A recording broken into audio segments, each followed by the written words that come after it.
is that we don't? Okay, they believe they can build their lives on the shifting sands of human philosophy, wisdom, opinion, and religious achievement.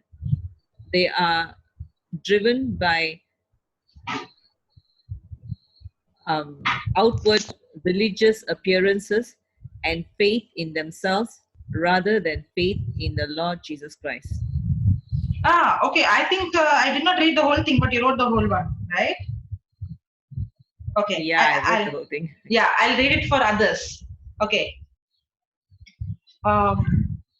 They believe they can build their lives on the shifting sands of human philosophy, human wisdom, human opinion, and religious achievements.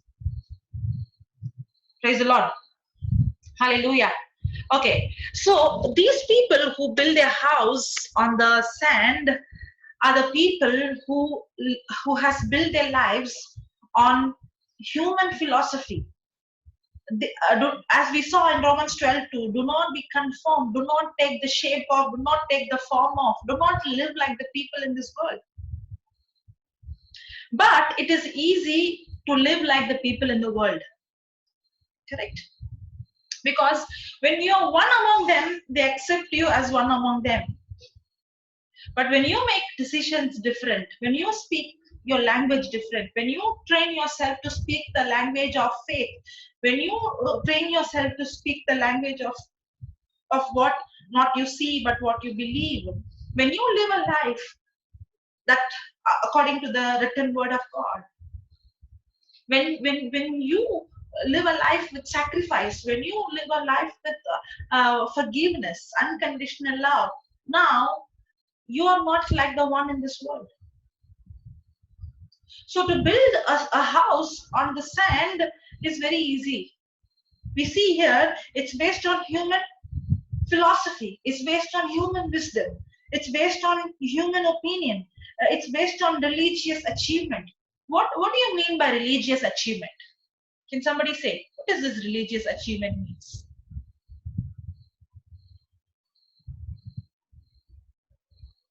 You can, sister, when you're talking, you have to unmute and talk.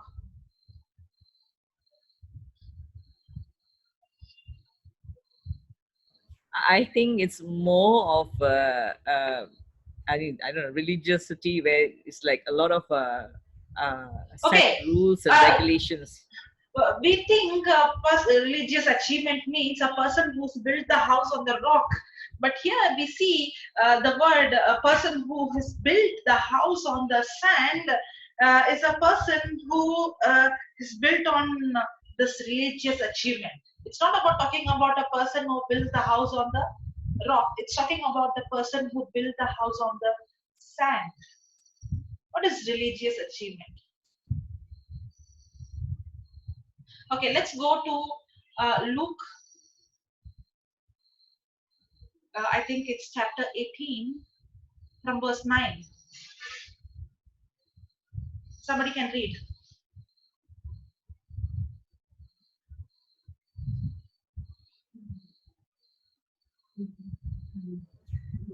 Yeah. Luke 18. And he spake this parable. And he spoke this parable unto certain which trusted in themselves. Unto certain who trusted in themselves. Who are these people who build their house on the sand? Are the people, instead of trusting in God, instead of trusting in the word of God, they trust in their own strength, in their own ability, in their own good works. Okay, and this parable is about a person who is trusting in themselves. Yes, then that they were righteous and despised others. And they thought they are righteous and they despise others. Praise the Lord. Hallelujah. Okay, when we see these both people, the one who built his house on the sand and the one who built the house on the rock, we saw both of them heard the word. Both of them went to church. Both of them are hearing the same message. Correct? That means the person who is built his house on the sand is also a person who is hearing the word of God. But instead of trusting and relying on the word of God, he trusts is in his own righteousness. When we read this parable, we will understand who's this person who's trusting in his own righteousness, a person who builds his house on the sand. Yeah, read, sister. Sister Helen. Yeah, read. Continue. She went somewhere. On no. Okay. Yeah. Verse 10, yeah. Two men went up into the temple to pray. Two men went up to the temple to pray. The one a Pharisee, and the other a publican. One a Pharisee and the other a publican. The Pharisee stood and prayed thus with himself. The Pharisee stood and prayed with himself. God, I thank thee that I am not as other men are here. Other men are extortioners, unjust, adulterers, or even as this publican. Okay, so who's the Pharisee? A person who's in the church, very active, who's a hearer of the word of God. Now, when he is praying, is there a comparison between him and the others? No. Yeah, he is comparing, right? I'm not like the adulterer. Yeah. I'm not like that one. I'm not like her. Yeah. I'm not like him. Do we pray like that? Yeah, Do we talk to the Lord? Lord, I'm not like that. I'm reading the Bible. I'm not like her. I don't, see how she's living. She doesn't listen to the word of God. She doesn't speak the word of God. She doesn't confess the word of God. But I do this. I do that. Do we think? No, that's wasting time. That's not love of God. Sister, we do that. We used to do that. Now we correct ourselves because we always look at how we're supposed to love one another. Okay, but what happens even when we are in the word of God? Okay, when we start listening to the word of God, anyone who speaks anything, we would immediately bounce on them. We don't even realize that they have not understood the word that we have understood. Yes, and many times we judge based on our action. We compare others. We compare others based on how we are, and we say, I'm not like you, or you're not like me. That is a person who builds his house on the sand. Because now he is no more trusting God and his word. Now his trust has gone on his action. Many times when we confess the scripture, why do we confess? The reason why we confess should be, when I confess the scripture, first of all, I'm releasing that word that has power. And secondly, when I confess the scripture, I'm changing my mind from unbelief to belief, from doubt to faith.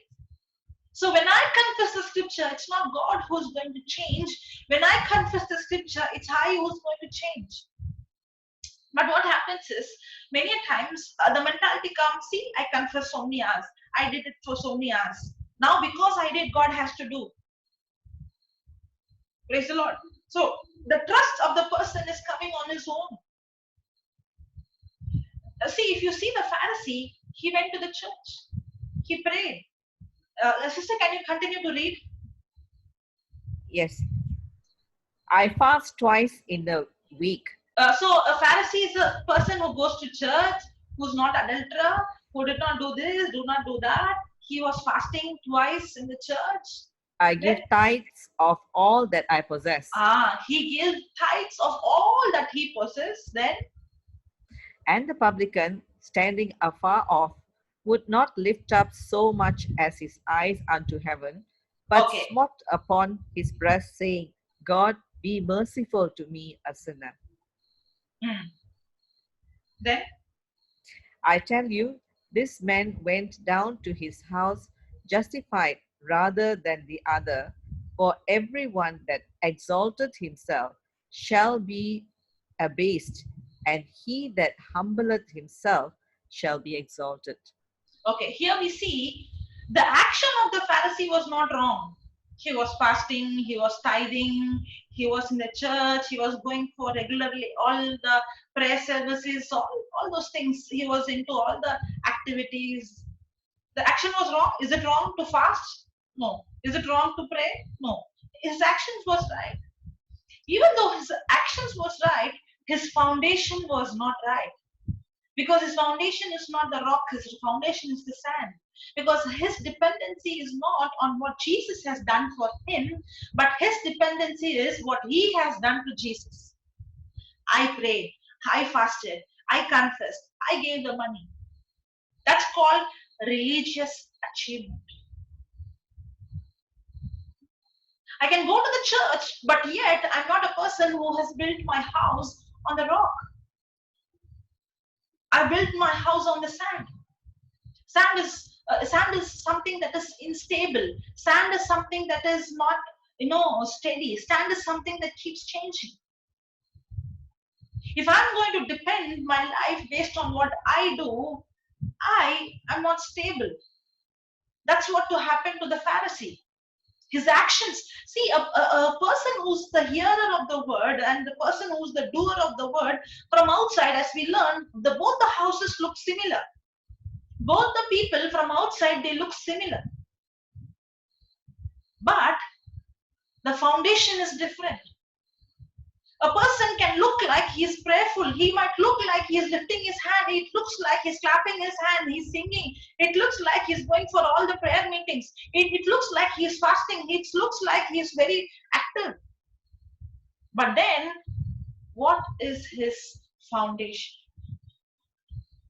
Is he on religious achievements? How is our foundation? Are we trying to show the world that see how I pray, see how I go for meetings, see how I live? Or are we focusing on what we have done? You know what happens? If you see the Pharisee, you know what he did? The moment he became self-focused, I did this. The next step is to compare. I do this, but he's not like me. A person who has built his life on the foundation of religious achievement is a person who always wants to compare him with others and put others down. But a person who has built his house on the foundation of the rock, you know what he will do? His dependency is not on his own works. But now his life is depending on what Jesus has done for him, not what fasting he did, not what praying he did, not what confession he did. His trust is completely on what Jesus has done. And he knew that he does not deserve. It's only by the grace of God. Now, this person, when he sees somebody else weak, now he will not compare, you are weak, I'm strong, but this person who has built his house on the foundation of the rock, instead of comparing, you know what he will do? He will go and tell him, even I was living a life like you. Even I built my life on the sand. Even I was like you, broken once upon a time. Even I was like you, living this kind of life. But then this word of God has set me free. And I can teach you how it brought me out so that you can also come out from it. A person who has built his house on the rock is a person who will not compare and put others down, but will go and tell the other person, I am also like you, and bring that person up to his level. But a sand builder will always try to prove his point based on his action. But a person who has built his life on the rock will not prove his action, but he will always prove what Jesus done. His life is not based on his action. His life is based on the action of Christ. Praise the Lord. Hallelujah. Are we comparing? Are we putting others down? Hello, Sis Joselin. Yeah. Isn't that also a boasting? What the Lord has done, you are like that, so you have to be like this to be like me. Isn't that also a boasting? Yeah, it is boasting. It is pride because the focus comes on yourself. Your focus is on, see, none of us are deserved to, what is grace? Grace is God's willingness to use His power, His ability on my behalf, even though I don't deserve. I repeat again, what is grace? Grace is God's willingness to use His power, His ability on my behalf, even though I don't deserve. That is grace. Okay. That's the teacher. I don't know about Malaysia. In India, we have something called grace mark. Do you have in Malaysia, in the school, grace mark? Sister Helen? We used to, but I think no longer applies now. Okay. So we have something called grace mark. You know who will get this grace mark? People who don't deserve it, actually. Will the teacher give grace for the one who got 98, 99? I'll give you one mark. You'll get 100. No. So it's for the weak ones. Okay, grace is given to the one who has failed. When you fail with 1 or 2 marks, then teacher has, okay, I'll give 1 mark so that you can pass. Yes. In the same way, the grace of God is given to the one who is failed, the one who is not qualified. Grace is not given to the one who's already achieved. That's why a person who's religious, who's achieving religiously, a religious achievement person is trying to achieve based on his work. Now he cannot get the grace of God. Praise the Lord. But the one who knew that he has failed, the one who knew that he is disqualified, the one he knew that he doesn't deserve, receives God's ability, God's power. That is the grace of God. Praise the Lord. So a person who has built his house on the sand is living on his own achievements. But a person who has built his house on the rock is living in the grace of God. Now you ask a question to yourself. What is the foundation of my life? Am I boasting on my own achievements? On how I pray, how I fast, how I do this, how I do that? Or am I boasting on what Jesus has done? Or am I realizing that I don't deserve, I failed, I miserably failed, I don't deserve, I deserve to go to hell. But because of God's grace, because of His mercy, He cancelled my punishment. And because of His grace, He has given me His power and His ability. And now, the person who builds his house on the rock is building not with own strength, but with the grace of God. Hallelujah. Praise the Lord. Thank you, Jesus. So, earlier, when we think of this parable, we think one person built on the rock, one person built on the sand, and like one person believes in Jesus, one person doesn't believe. Yes. But here, when we go in depth and study, we know, no. Both of them are hearing the word. Yes, yes. But will the other person accept what we are saying? What will he think of us? Oh, she knows everything. She's boasting. Isn't it? Do they accept? Some don't accept. They say, oh, she thinks she knows everything. So she's telling this to us. See, sister, first of all, when you go and force somebody, see, that's why the action, first of all, let me say this before I come to that force part. The action is not important. The motive is important. If you see, the Pharisees' actions was right. The person who built the house on the rock and the sand, from the outside, they are same because the action is same. But you cannot judge a person based on the action. If you see the Pharisee, his action was perfect. He was praying, he was fasting, he was giving money, he was offering, he was doing everything. His action was right. But the motive is wrong. See, I'm not telling you should not go and speak about Jesus to somebody else. Going and telling Jesus is, we have to go and say, we have to give the other person the love of Jesus. It's must. Okay?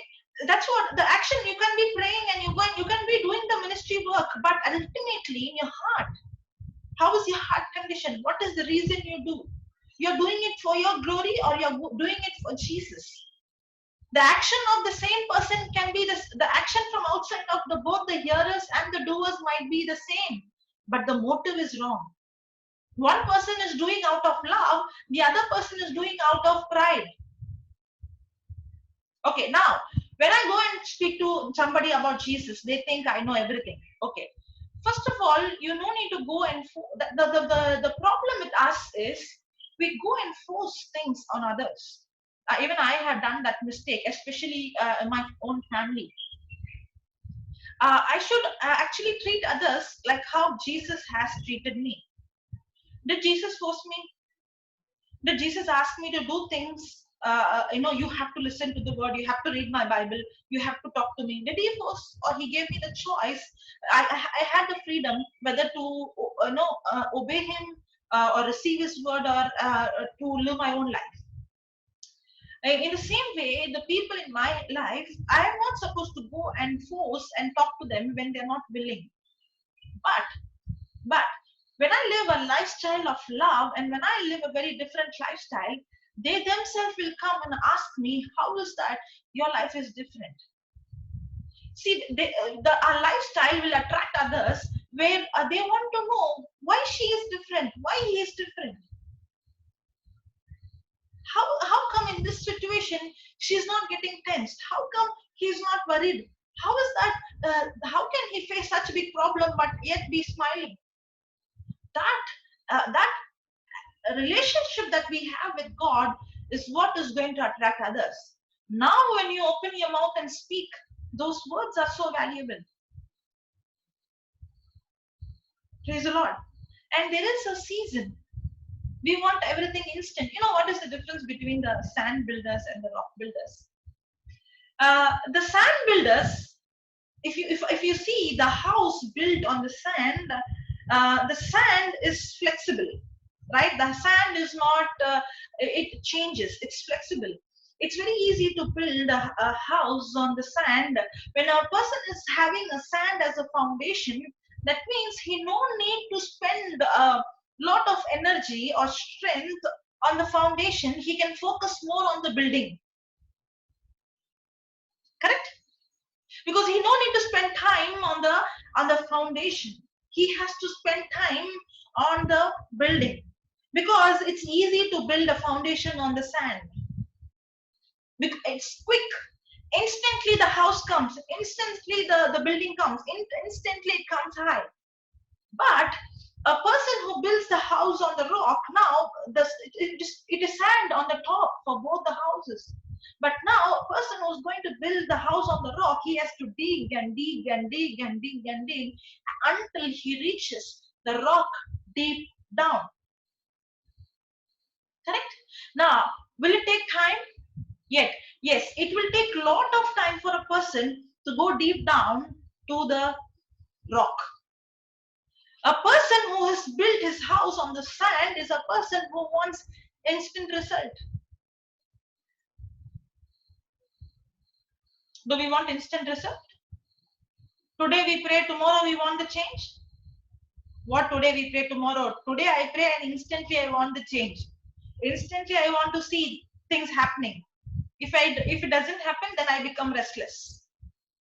If I pray something and when things are happening just opposite to what I'm praying, what happens?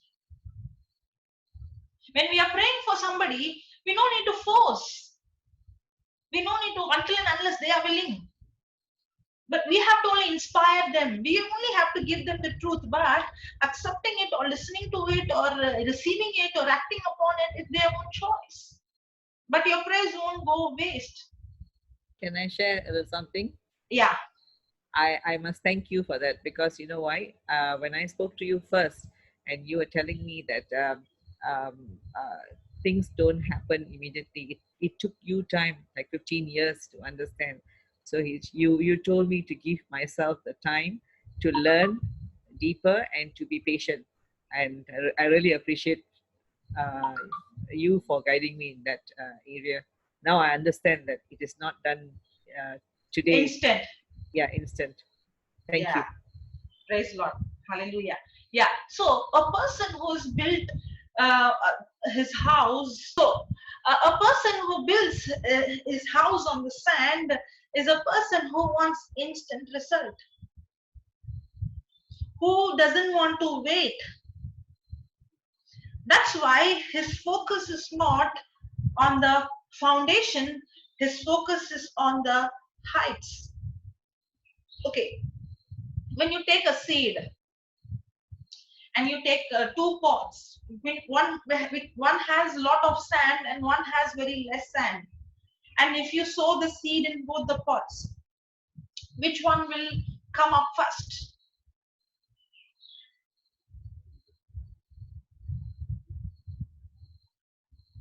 I'll repeat.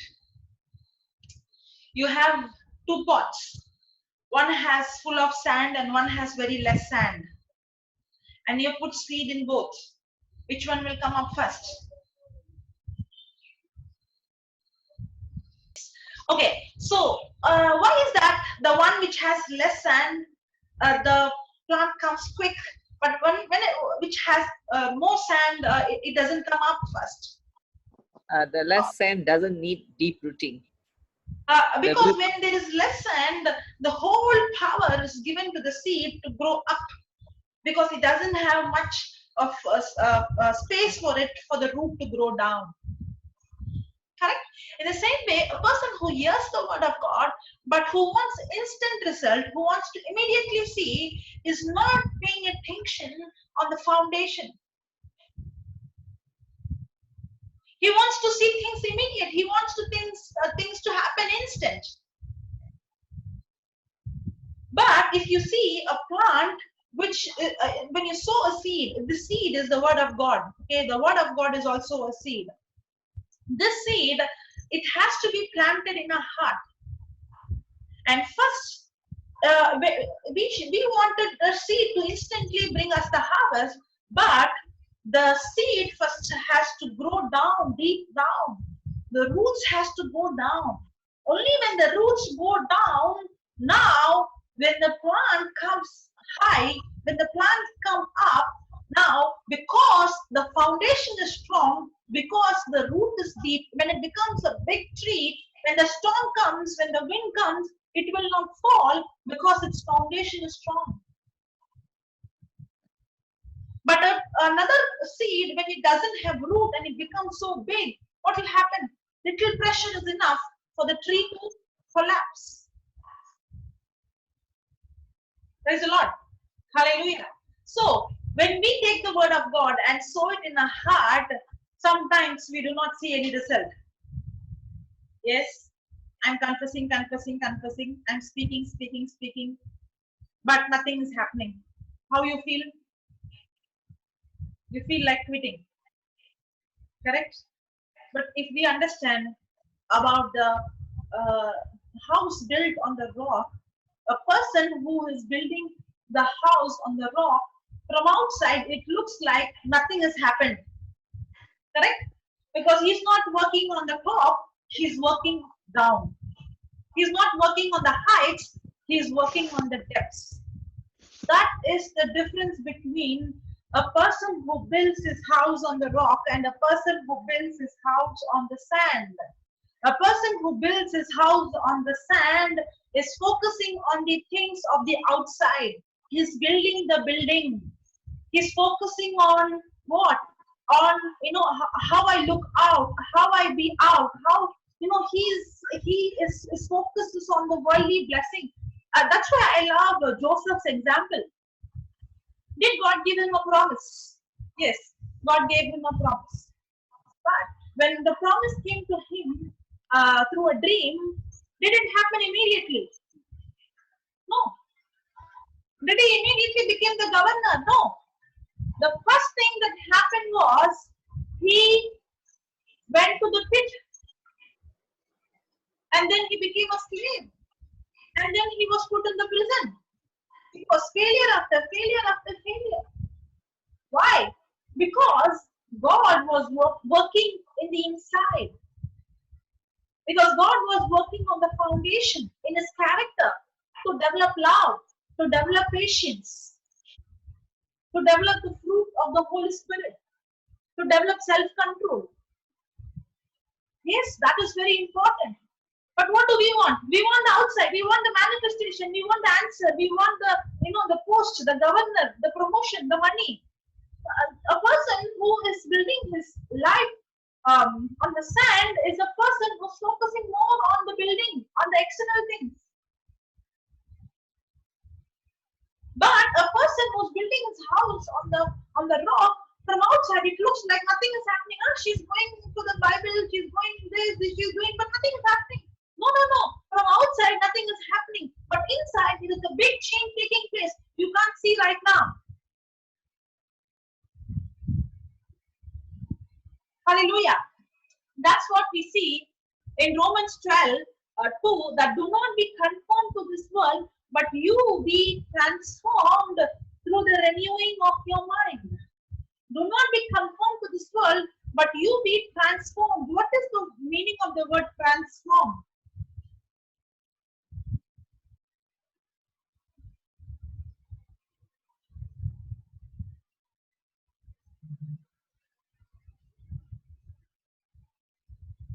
Change your belief. Transform. Change, okay. Change. But what kind of change? Change in the mind, what we believe. I can't hear. Yes. Change our thinking and change our attitude. Change your thinking and change your attitude. Okay. Have you seen a caterpillar? Does a caterpillar becomes into a butterfly?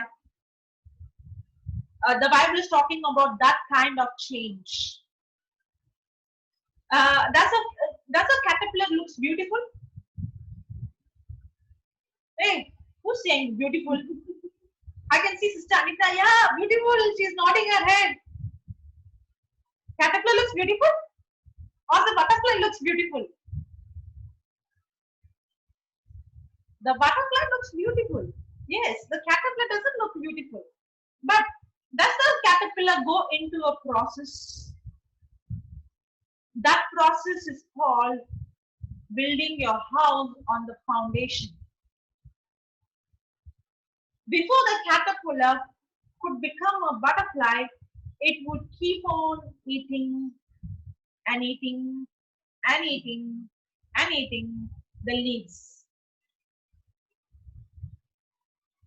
Correct? And when it is eating, from outside, it looks the same. And it goes into a cocoon. In the same way, when I'm focusing on the foundation, on my character, on my attitude, on my, to develop love, to cultivate patience, the focus of a person who builds his house on the rock is not focusing on the, healing, is not focusing on the blessing, is not focusing on the external things. Rather, he is now focusing on the things, to work like Jesus, to forgive like Jesus. It's not easy. It takes a lot of time and effort to cultivate. For that, the caterpillar has to eat leaves. In the same way, it's easy to just listen and go. Correct? Who are the sand builders? They listen and they go back. It's easy to just listen and go. But it is not easy what you have heard to go and study, to ponder, to think, to meditate, to have that commitment. It is easy to go and sit with the crowd and go for the meeting and just listen and then go off. There is no commitment. A person who is a sand builder, but a person who builds his house on the rock is a person who is committed. He's a person who's committed to speak the word, a person who's committed to believe the word, a person who's committed, no matter what, I'm going to speak only life. No matter what, I'm going to make the decision according to what the word is. No matter what others says, no matter what the economy says, no matter what the situation says. The Bible says, when I go through various trials to rejoice, I'm going to rejoice. no matter what's going to happen.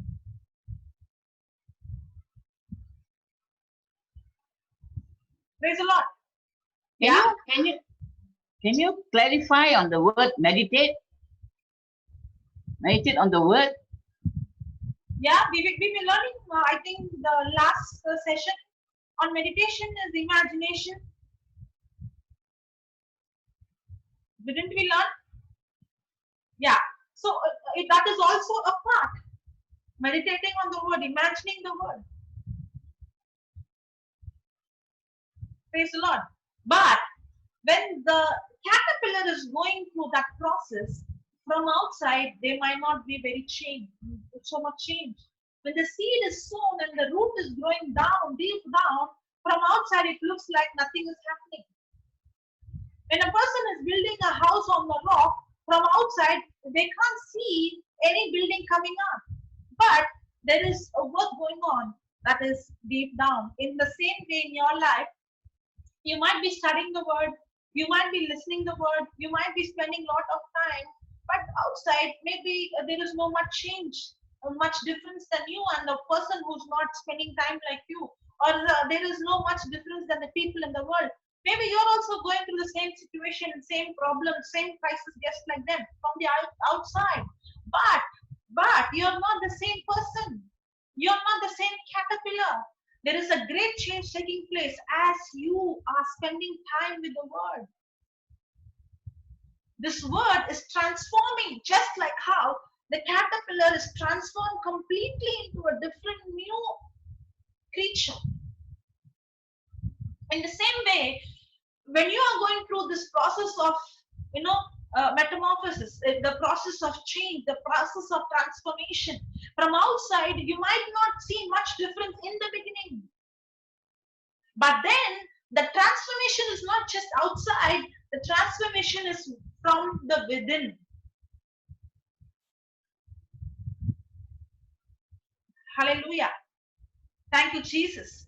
That's why a sand builder is focused on the blessings, on the external things, on the riches of the world. He's on the status, on the outside things. But a rock builder is not focusing on that. It looks like there is a delay, but there is not a delay. The foundation is being laid so strong. Hallelujah. Okay, shall we write little notes?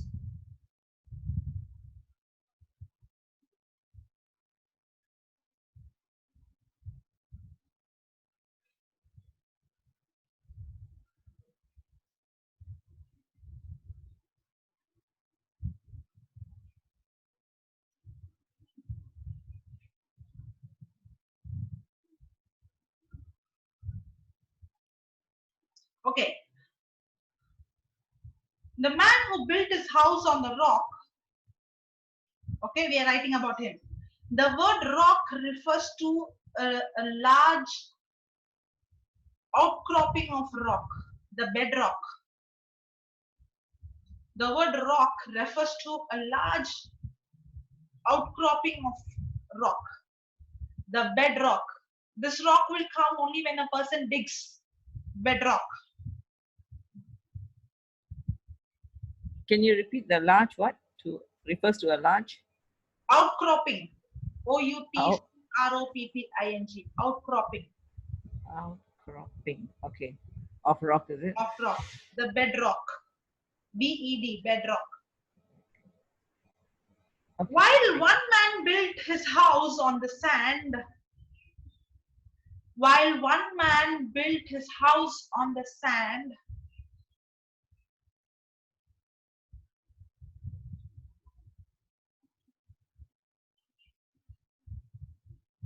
the other dug deep.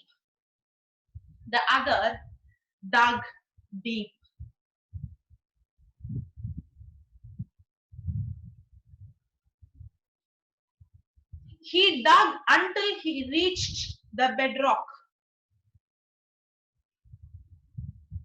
He dug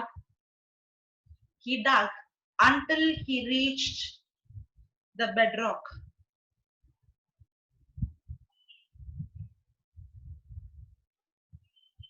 He dug until he reached the bedrock and built his house on the rock.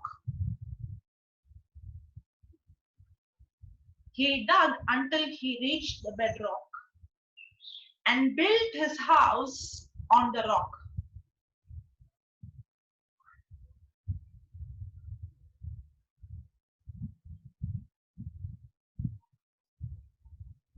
And built his house on the rock. The rock does not move. The rock does not move.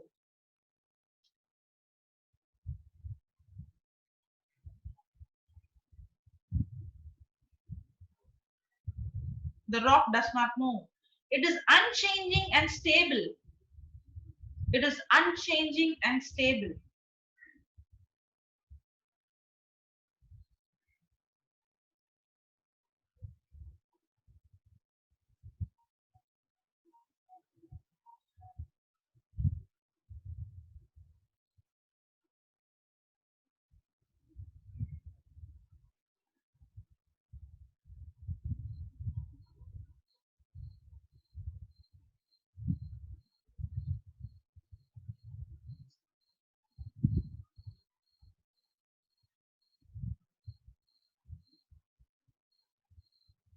It is unchanging and stable. Rock offers a good foundation for a house. Rock offers a good foundation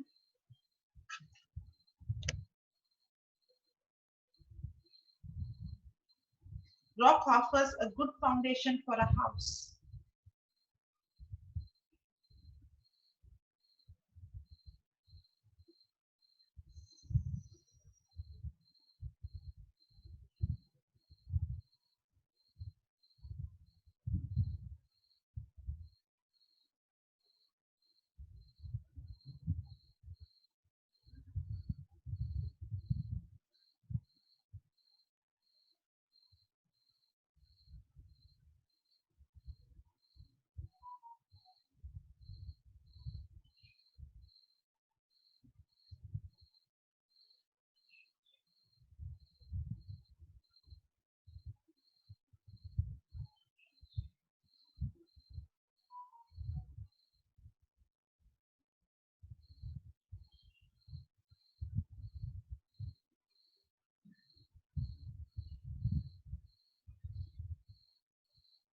Okay. The house built on the rock is built by someone who realizes that God deserves the best.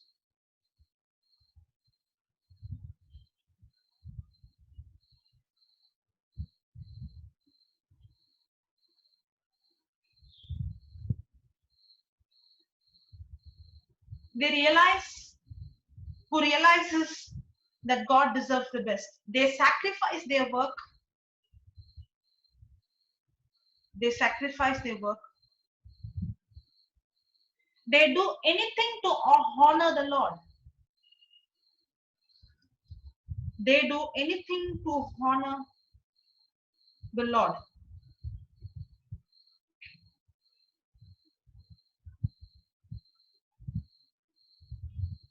They love Him, honor Him, obey Him.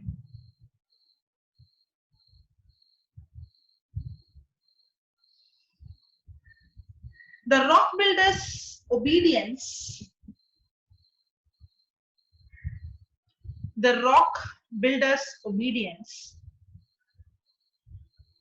to the word of God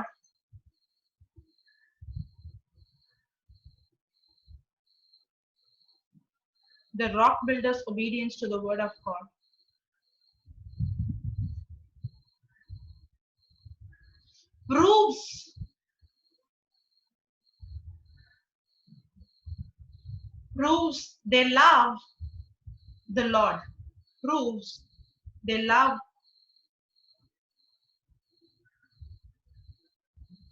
the word.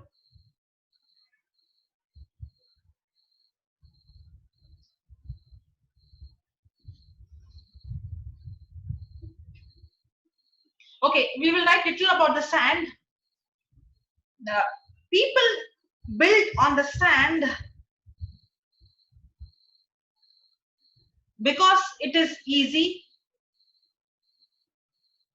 Because it is easy. It requires less effort.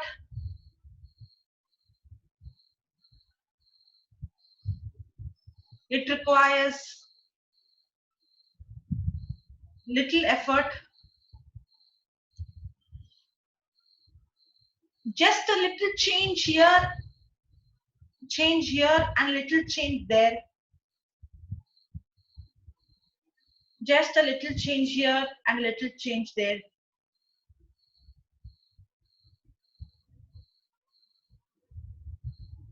And they can fool themselves.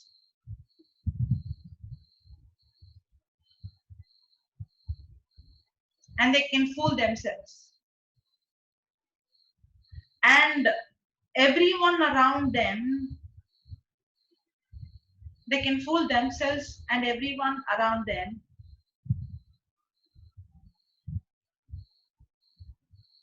into thinking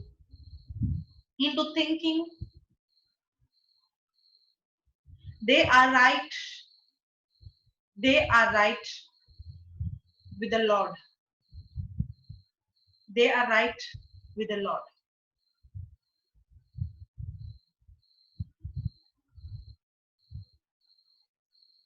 They are right with the Lord.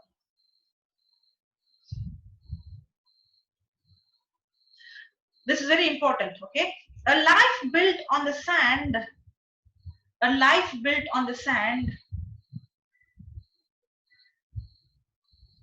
requires no commitment.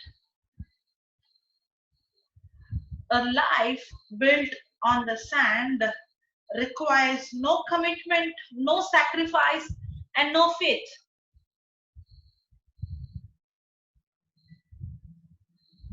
No commitment, no sacrifice, and no faith. The opposite, a person who has built his house on the rock requires commitment, sacrifice, and faith.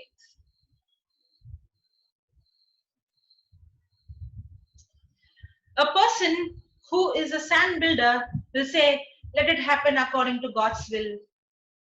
Whatever happens is happens. Whatever God desires is what is happening in my life. If the sickness comes, it is God's will. If poverty comes, it is God's will. Is it easy to say it's God's will? Yeah, it's very easy. There is no need of faith. But for you to have faith, you need guts. Do you need guts to have faith? Yeah, you need guts to have faith. You need guts to say, life and death is in the power of my tongue, not in God's tongue. Yes, God has spoken. Now whether it is going to happen in my life or not, who has to decide? I have to decide. You need guts to say that success, I have to decide whether I'm going to be successful, victorious, or a failure. It's easy to say, it's God who gave me success, it's God who gave me failure, it's God who gave me money, it's God who made me sick. It's easy to put the responsibility on God according to God's will. A person who builds his house on the sand, he don't need much of faith, he don't need much of commitment. He can just say, I live my life as it is. However, God's will come to existence. It won't come. God's plan will not just like that come into manifestation. It will not happen automatic. I have to follow the instruction to build my house on the rock. Hallelujah. So to build a house on the sand, you don't need much of commitment. You don't need much of faith. You don't need much of a sacrifice. But to build my house on the rock, I need a lot of faith. I need sacrifice. You know what a sacrifice? Sacrifice means to putting the desire, to put my own desire, even though it hurts me. For example, I'll explain so that I can give you the proper definition. A mother, a child is sick. The mother who's taking care of the child, the same mother who's a nurse, okay, for example, is a nurse. Now, she's taking care of a patient of the same age of a son. Sharp at 6 p.m. Or duty is over. Will she extend her timing? No, her duty is over. But will she take care during a duty? Yes, but as a duty. But the same mother, when her own child is sick, will she have timing? Will she sacrifice her food? Will she sacrifice her sleep? Will she do overwork? Yes. Now, is she sacrificing? Even though she desires to sleep, is she sacrificing what she desires? That is sacrifice. I wanted something, but I'm ready to sacrifice it because I love you. The mother is ready to sacrifice. She wants to sleep. She wants to eat. She wants to take rest. She wants to do the things that she wants to do. But yet, when the child is sick, the mother is ready to sacrifice, even though it is painful. That is sacrifice. Sacrifice is not doing out of compulsion. That is duty. But sacrifice is something you do out of love, even though it pains, even though it hurts, even though it is discomfortable. I'm ready to do for any cost because I love. That is sacrifice. A person who has built his house on the rock is ready to pay any price, is ready to go to any place that the Lord calls that person to go, is ready to make any decisions what the Lord is asking him to do. He's ready to lose everything in his life. He's ready to lose his own people whom he loves for the sake of the gospel. He's ready to go to any distance. He's ready to sacrifice. But now, this sacrifice is not out of compulsion. But this sacrifice is not as a duty. But this sacrifice is because I love. Praise the Lord. But a person who is a sand builder doesn't want to sacrifice. Why should I? This is how the people in the world are living. It's not easy. You're asking me to leave everything? You're asking to leave my own are coming against. They don't want to take risk. They don't want to take guts. They want to live an easy life. I just came, I heard, that's it, finished. That's my boundary. Don't ask me to cross my boundary. This is what I can do. See, sand can be easily changed. To build the house on the sand, no need of much changes here and there. The people who build their house on the sand, they change the word little here and there. Whatever they can take from the word, they will take. Whatever they can't do, they won't do. This part I can do, but that part I can't do. You tell me confess, I will confess. For that I can't go out of my house and greet somebody and go and tell them the word. That I can't do. That is not my business. I will do whatever I can do inside my house. Don't ask me to talk to the neighbor. Don't ask me to talk to my colleague. I don't want to come out from my comfort zone. It's not ready. If they want to take the word, they take the interpretation of the gospel how it is convenient for them. Because the sand is easily changeable, is easily shifted. You don't need to do much work in the sand to have a foundation. Little work is enough. So the sand builders, they don't want to take risk. They don't want to have guts. They are not ready to face challenges. They want to be in their comfort zone. Praise the Lord. Hallelujah. Is it possible for me to go and meet the sick people in the hospital every week? No, I have that work, I have this work, I can't leave this. Can I attend the service every week? No, I can't because why? I can't sacrifice. Praise the Lord. Hallelujah. Thank you, Jesus. Praise you, Jesus. Is the Lord speaking to us? What is our foundation? Are we living easy life? Like instant coffee? In Malaysia, we often have this coffee 3-in-1. It's very easy. Yes, just boil the water, put everything is there, sugar is there, milk is there, coffee is there. You only have to mix and drink. Like that, we want everything. We come for prayer also. We go to churches also. We go to service also. Where we get instant, there we go. And many of them don't even want to pray. They would call and say, "Sister, you pray." I don't want you to be a slave of some preacher. We are not here to pray. We are here to teach. Teach what? Teach how to have your foundation on the rock. How to build your life on the rock. It's very easy to call somebody and say, "Pray for me, pray for me."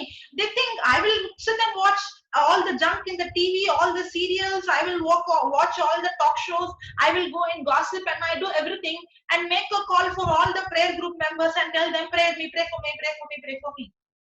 It's very easy. They pray and I live my life. Instant result I want. If it doesn't work, I went for the prayer meeting but nothing happened. I took that prayer book, I made the prayer, I confessed the time the body of Christ, Satan has no, but still the pain is there. How will the pain go? You want a shortcut? When it is shortcut, yes, it might happen, but little pressure, your healing is gone.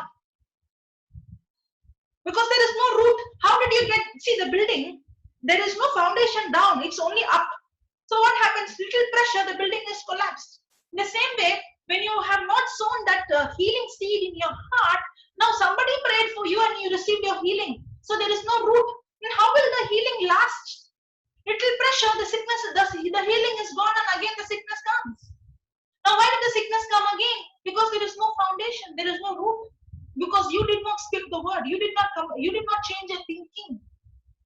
But somebody prayed for you and you received the healing. That's why the healing is not lasting. The reason why the healing is not lasting, because we want everything instant.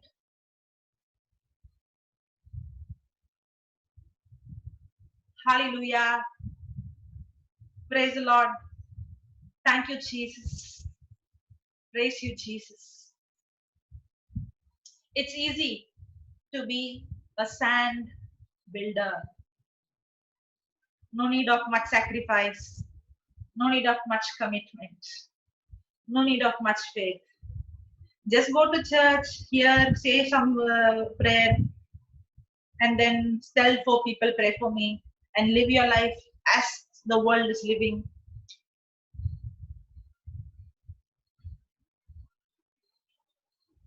When you're building your house on the rock, the world will mock at you. You know why? Because they think you're a fool. Because what are you doing? You're building. When is your building going to come? Nothing is happening. Because they don't know that your foundation is going to be very strong. Hallelujah. And when your building comes, that means when your life is built on the rock.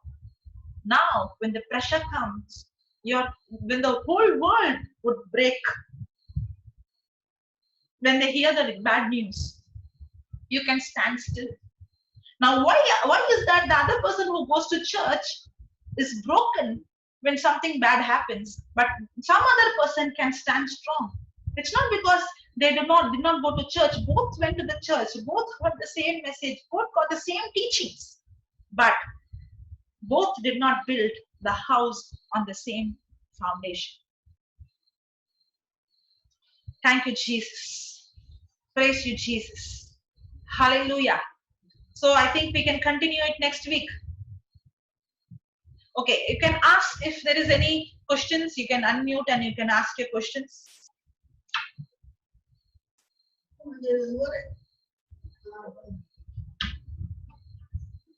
Yeah, I can ask your questions. Okay, just now you were saying like going to visit the hospital and all those stuff. Wait. I mean, commitment. Okay.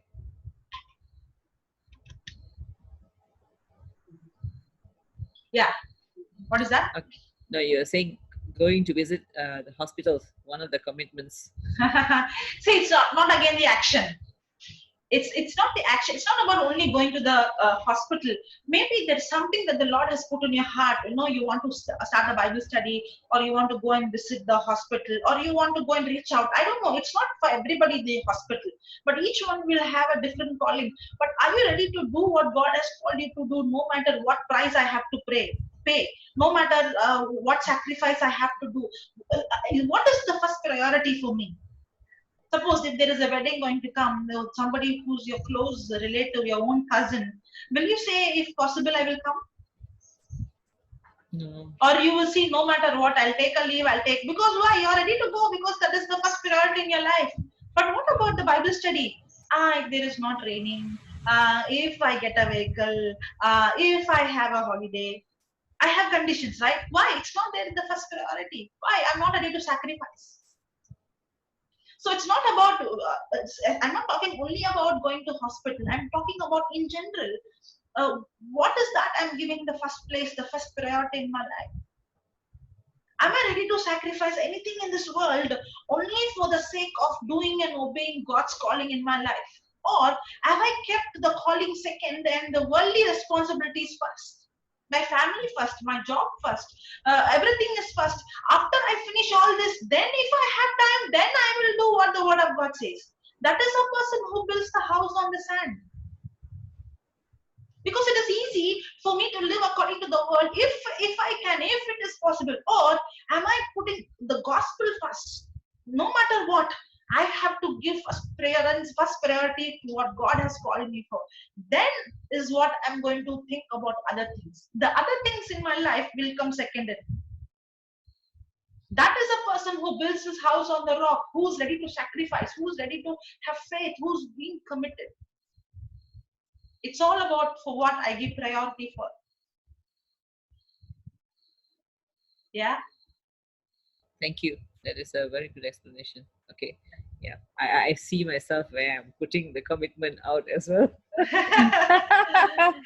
That's why the word of God is a mirror, and it shows us where we are going. No, it reflects us. It shows this is how Christ is and where I lack, and that's how we change ourselves by looking into the mirror, the word of God.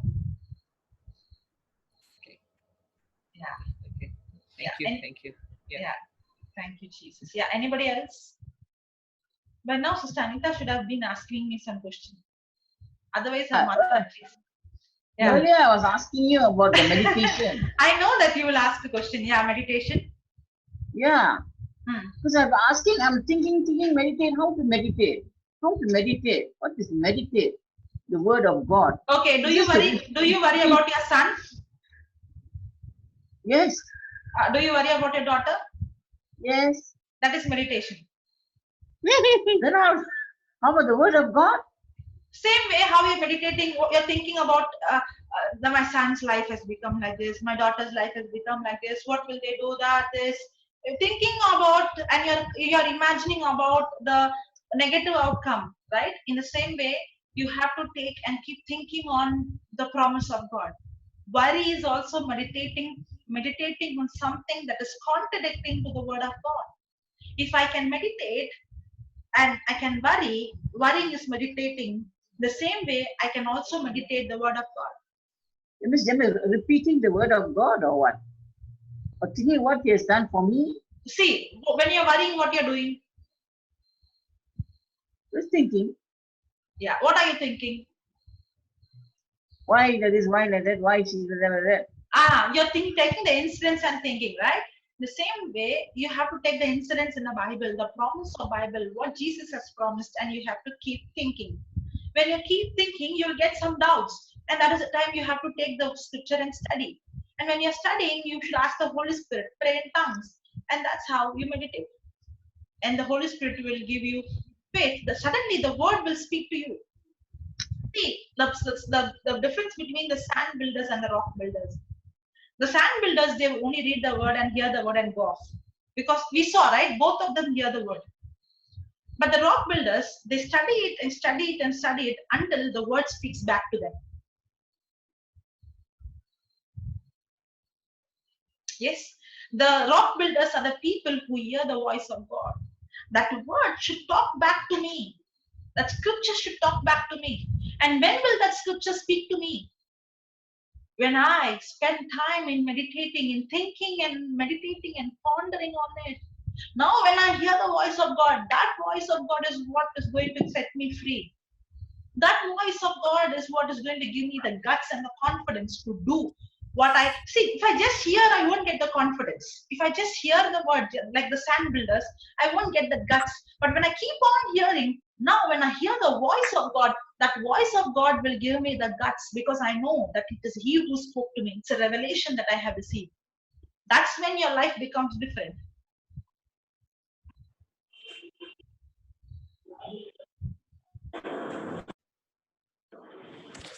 Praise the Lord.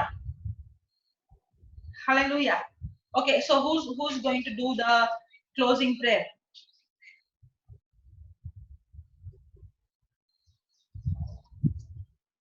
Sister Helen has become ready. Okay, is there any testimony?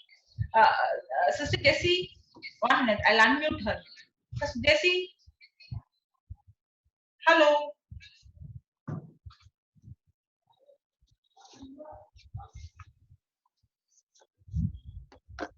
Okay, I don't think she's there on the line. Yeah, yes. Yes, yesterday I went for the novena of our good health in Town Church. Okay. Then this few days I have got pain in my feet, both my feet, from knee down until the sole of my feet. Okay. So when I came home yesterday, my left heel okay had a splitting pain. Okay. So I just confessed. So you confessed what? By the stripes of Jesus, I'm healed. Okay. And pain, I rebuke you out of my body right now. I belong to God. I belong to God. God is dwelling in me. Holy Spirit is, I'm the temple of the Holy Spirit. And there was no place in my body. And just left. Okay. Okay, Sister Anita.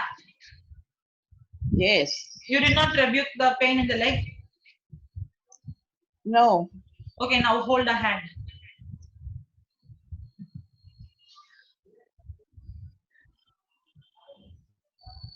Yeah. Which is the leg, right or left?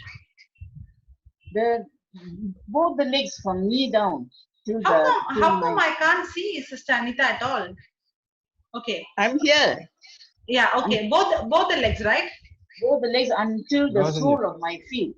Okay. Now. Kumari reports 6.18. No. Okay, can you hold a hand? Sister Anita, are you holding a hand? Yes. Yeah, speak this. In the name of Jesus. In the name of Jesus. I bind you, spirit of infirmity. I bind you, the spirit of infirmity. To leave my mother's body right now. To leave my mother's body right now. Every pain. Every pain. I command you. I command you. In Jesus' name. In Jesus' name. Get out from her body. Get out of her body. I command you, joints. I command you, joints. Be lubricated. Be lubricated. Cartilages be healed. Cartilages be healed. Be restored. Be restored. Be restored. You muscles. You muscles. Tendons. Ligaments. Nerves. Be loosed. Be relaxed. Be healed completely. Be healed completely. In Jesus' name. In Jesus' name. I command. Both the legs. Be restored. I command the feet. The fingers. I command the feet. Fingers. Be healed. Be restored completely.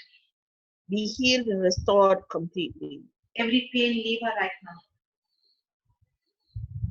Can you repeat that? Every pain leave her right now. Every pain leave her right now. Okay. Now move your leg and check. Thank you, Jesus. You keep saying thank you, Jesus, and move your leg. Thank you, Jesus. Thank you, Jesus. The pain is gone. But my soul, pain in the soul is still there. Okay. But the other pain is gone. Yeah. Yeah. Okay. Say that in the name of Jesus. In the name of Jesus. The pain in the soul. The pain in the soul. I command you. I command you To leave right now. to leave right now. Your muscles. Your muscles, Your tissues.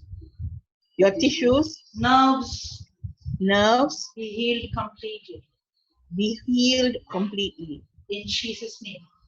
In Jesus' name. Okay, ask her to say thank you, Jesus, and move her leg up and down. Thank you, Jesus, thank you, Jesus, thank you, Jesus. Yeah, now the pain is gone.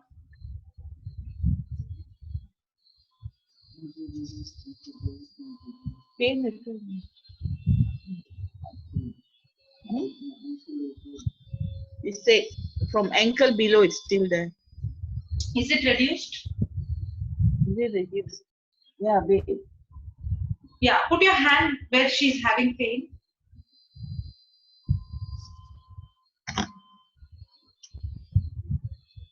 Yeah, and say in the name of Jesus. The name of I command your ankle bones your ankle bone be healed be healed completely completely in Jesus' name. in Jesus' name. Every pain, Every pain, leave right now. leave right now. Your right leg, Your right leg, restored completely. restored completely. Yeah, as you're praying, move the leg in faith. Yeah. Now ask her.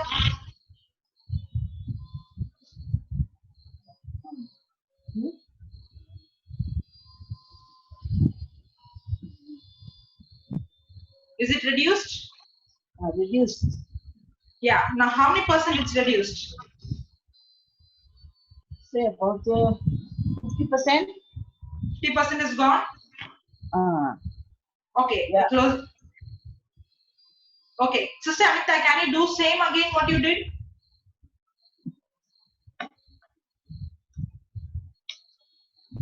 And this time pray in tongues. Hold the leg. Hold the leg and pray in tongues.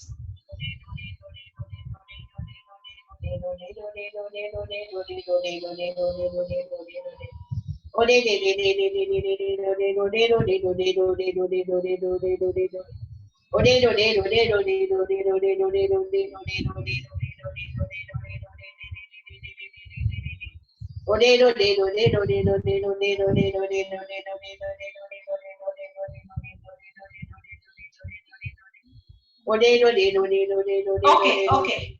Okay. Now ask her to check.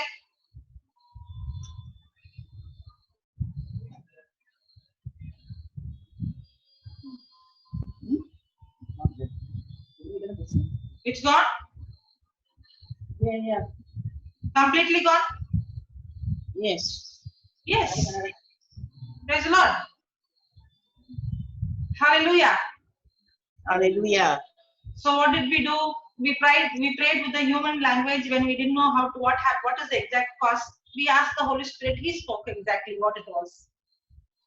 Yes, amen. Amen. I have another testimony.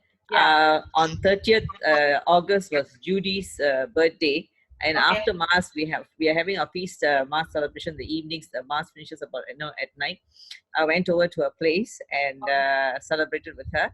And after that, we were talking about the Word of God, and she suddenly had this pain that struck her left leg. The Okay. whole leg became numb, and she could not take the pain. So I just told her, I said, she said, "Oh girl, something is happening." I said, "Nothing is happening to you. Can you open your mouth and just say, 'Thank you, Jesus. By your stripes and wounds, my legs are completely healed.'" And she could not say it at first because the pain was really, bothering her. I said, "Please open your mouth." But I was saying it with her as well. So I kept on saying, and there were times that she just stopped saying. But then I said, "No, can you please open your mouth? You have to open your mouth and speak." And as she spoke, within minutes, the pain just disappeared. She said there was nothing really. She was completely, totally free from whatever pain. So I told her that it took a little time because it was cleared by the root, not by the surface, not from the surface. So she was after that, so happy that she could experience that. So I was just sharing. You can use this experience that you have in other areas of your life as well. So this just a little sharing. Praise the Lord. God, praise God. Thank you, Jesus. Thank So you, that's Jesus. that's really beautiful to see everyone going and doing the word and seeing results. It Yes. gives us such joy when we see, how people come out from the sickness, from the pain and all. But more than going and healing people, I have a lot of people calling or coming to me asking how to renew the mind or design a prayer. Sister Marina has asked me to learn how to design prayers. So I'm working with her to do it as well. But it really gives, how would I say it? The love of God like flowing out to feel the empathy for the person and designing in such a way that when they speak, they really can experience the God's complete restoration. Okay, praise the Lord. Yeah, so Sanita wants to ask something. Yeah. Mother. A few weeks before we went to my brother's place, my elder brother's place, and my sister-in-law has the body itch. Everywhere she's scratching and the skin became very dark. Okay. And got a lot of patches, you see. So I listened to Brother Johnson about the healing of the skin. So I told her, before you go to bath, you pray on the water that Jesus' blood. Okay. Then you bathe. Now, you say thank you, Jesus. I told her in Tamil because she's not very well in English. I told her to try and gunam. Okay. Then she was saying, and now it's a few days ago, I asked the daughter, she said, Atta, so much better, she said. Praise God. Praise God. How it works, right? And she's very eager to listen to the word of God. And she doesn't know how to go into she doesn't have a handphone or whatever. I listen and I sent to my nephew, the one you spoke in Tamil, remember? Part 1, part 2, part 3. And then I told my nephew, you just pray to her. But he's working. He's working and no time to share the word with or to listen. 1 minute. Okay. But whatever that she shared to my auntie, she listened because she doesn't have WhatsApp and all that. So she listened. Okay. And the itchiness has reduced a lot. Praise God. So that's so happy to hear all these testimonies. The testimony is not that you got healed.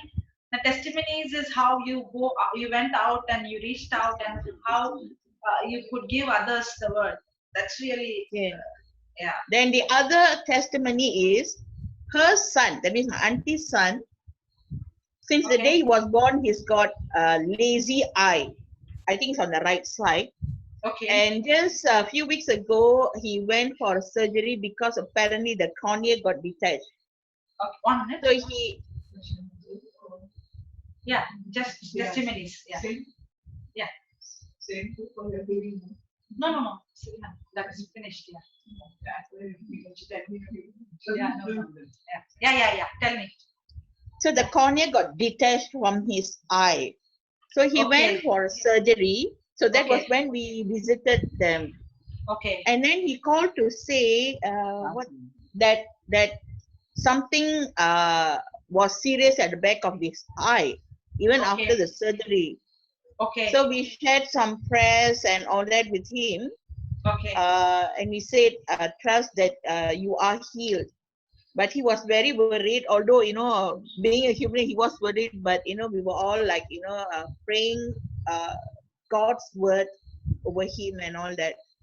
When he went for the second surgery, the doctor said, it's not as bad as what I thought it was. And it was a very minor surgery and he came back home. Wow. And they waived about 4,000 ringgit from the surgery. And And we told the prayer for his sisters to pray also. Praise God. So myself, Anita, my nieces, all were praying for him. And I called me in the middle of the night. Tomorrow I'm going for an operation at 10, 9 o'clock, we prayed. So we prayed and it was really a miracle. So we really thank God for the wonders He has done over my cousin. Going for a follow-up today or tomorrow, then we'll find out how it is.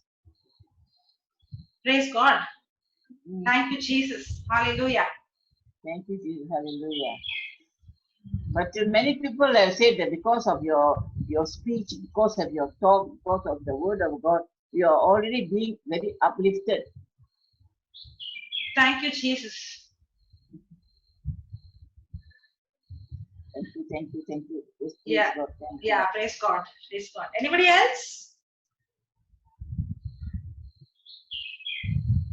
Yes, can I share? Yeah, please. Okay.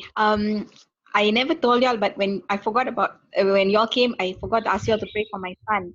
Now my son has the worst skin condition than me. Okay. Much worse. And for about the last 3 years, he could never sleep at night. He's just itching, and when he can scratch for up to 2 hours. He's so itchy. Okay. And he just not stop. Okay. So I've also started praying with him the same way that we have learned from you. Okay. Now when I pray with him, he will say, "No, you must say also with me." So I will tell him, in Jesus' name, I'm healed by Jesus' stripes, and whether the Spirit of God is upon me, and he says it, and he said, "No, you must pray with me together." So he wants me to pray with him. So every night we've been doing it, and now he's able to sleep throughout the night peacefully. Okay. He has a good sleep, and he is slowly healing, and the itching is all. Okay. Praise the Lord. Hallelujah.